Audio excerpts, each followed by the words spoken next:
Hi guys! Hello and welcome back to another Lutu-Lutuan Cammy segment dito sa channel ko.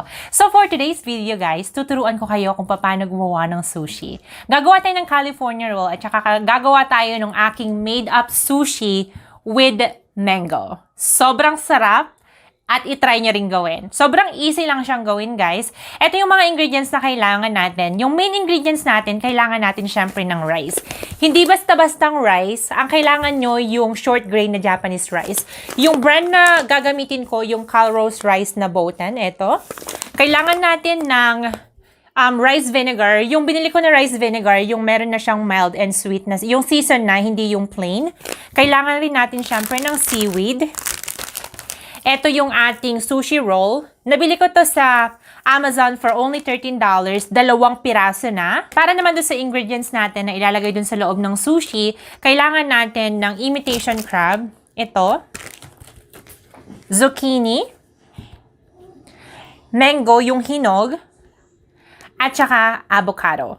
So, yung una nating gagawin, kailangan muna nating lutuin yung ating rice. Ito guys, 2 cups of rice siya. So, huhugasan muna natin siya.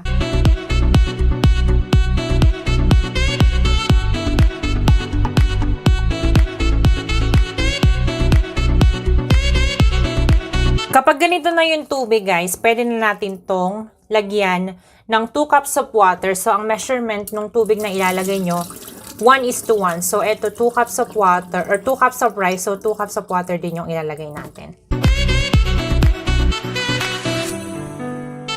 Lutuin lang natin siya sa medium heat hanggang kumulo. Kapag kumukulo na yung rice natin, kailangan natin siyang haluin, guys. Yung ganito. So, dahan-dahan lang yung halo.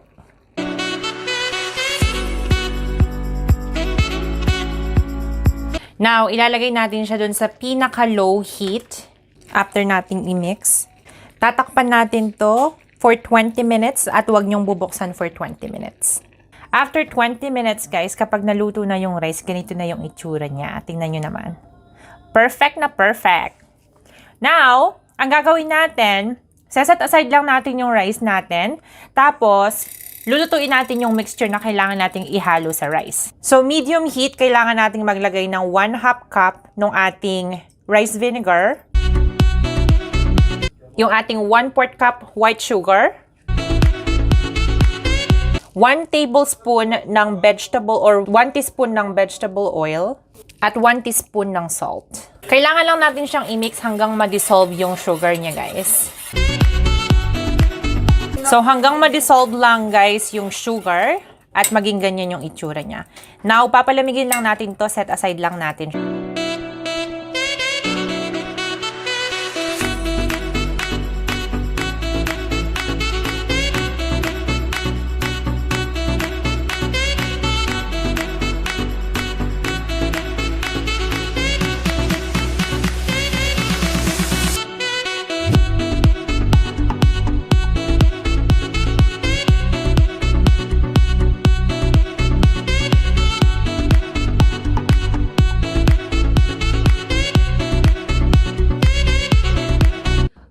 So, kapag malamig na yung ating rice at ready to handle na siya, pwede nating simulan yung paggawa natin ng sushi. Ang ginawa ko, hiniwa-hiwa ko na rin yung mga ingredients natin. Ganito yung itsura niya. So, ang first step, kailangan kumuha muna tayo ng seaweed wrap. Yung seaweed wrap, meron siyang dalawang side. Yung isa smooth side, tapos yung isa naman medyo rough side siya. Kung saan yung rough side, doon natin ilalagay yung rice. So, kapag nilagay nyo siya doon sa ating sushi roll, ilagay nyo lang siya dun sa pinakadulo. Like this, maybe. Can you see this? Like that. Okay? And then, kailangan natin lagyan ng rice. That's right. Tapos, kailangan nyo lang ilapat yung rice hanggang sa mapuno yung ating seaweed wrap. Mas manipis, mas maganda. At dapat, meron kayong flat or meron kayong sandok na flat para mas madali siyang ilagay doon sa ating seaweed wrap. You are whispering to me? Okay, what? Can I talk to the kids for a little bit? Oh, you want to talk to them? Okay, go talk to them. We have avocado, carrots, It's not carrots. Crab. Imitation crab. crab, Mm-hmm. and what's that? Which one? Mango, avocado, and pipino. No? Zucchini. And zucchini. Yeah. We're gonna put there's a rice and this. So it's a mixture. Let's go. Okay. So, kapag nalagay na natin yung rice sa ating seaweed wrap, ganito na yung itsura niya. Ang gagawin natin, ilalagay na natin yung mga toppings ngayon dito sa loob ng ating seaweed wrap. So, una natin gawin, kuha muna tayo ng ating imitation crab. Dalawa lang yung kailangan natin. So, ilalagay nyo lang siya tulad nito. Tapos, kunin nyo yung mango nyo. Dalawa lang din yung kailangan. Palitan natin to ng mas mahaba. Next, ilalagay natin yung ating zucchini. Crab. Crab, mango, and Skinny.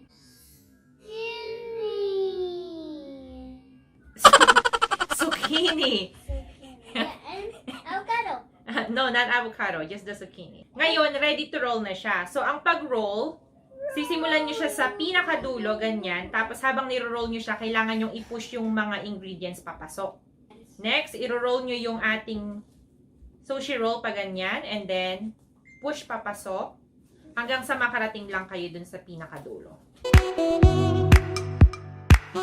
After nating ilagay yung ating ingredients dun sa loob, or after nating i-roll yung ating sushi, ang next na gagawin natin, ilagay nyo lang siya dun sa pinakadulo ng roll, tapos i-push nyo yung meat sa loob para kapag hiniwa nyo, hindi siya lumabas. So, gagawin na ito rin yan sa magkabilang dulo.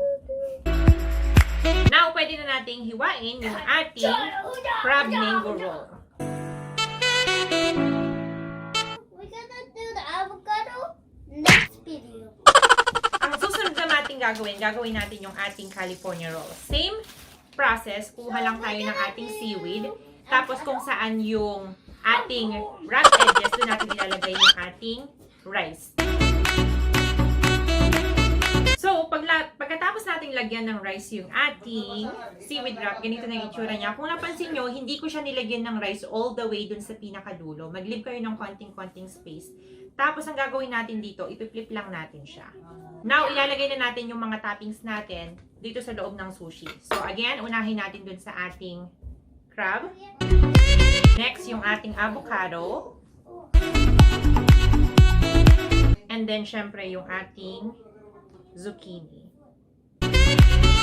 Same process, kapag ni-roll na natin siya, kailangan natin magsimula sa pinakadulo. Roll and then push yung ating ingredients. Hanggang makakarating tayo dun sa pinakadulo ng ating seaweed wrap. Again, kailangan lang nating i-push yung meat natin papasok or yung mga ingredients natin papasok. Ilagay nyo siya dun sa dulo ng ating sushi roll at i-push nyo lang siya.